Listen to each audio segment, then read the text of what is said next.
What's one strategy you've changed as you've grown from white to black belt? Oh man. Um I could rattle off a bunch, but what's one strategy? I think approaching my training in a more deliberate manner of identifying and building out blueprints and understanding the hierarchy of reaction. So most moves that you're going to do, they're going to react in a very particular way.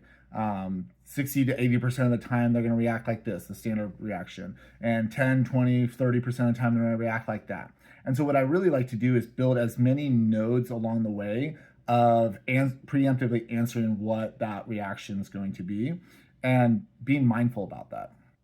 And I try to address the injured connectedness of my game as well, where my blueprints are being developed from an initial interaction. So say like half guard, and I'm trying to get to the far ankle to access like ankle lock, or even get to the far leg to access like K guard. And there's a very coherent attack when they want to cross face me, and so I have the straight arm bar, choi bar entries, and that kind of stuff, and a lot of other things. But I want to be building the very like the next level.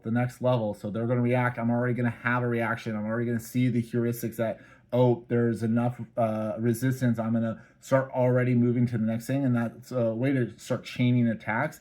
But like being deliberate about developing that through repetition of getting there.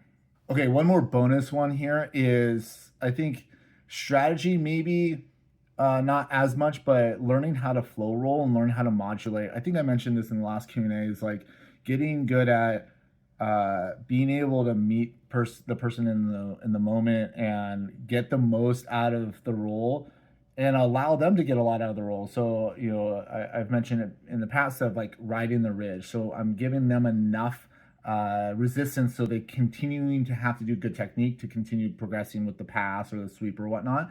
And I might decide to allow them to do that all the way through, or I might ride the ridge on just the other side where I'm staying just enough ahead of them where it's really difficult for them to be able to do anything, but they're getting some success, and I'm gaining a lot of really good feedback because I'm not just dunking on them, not just putting all of my pressure on them. I'm getting realistic good feedback, but I'm staying just ahead.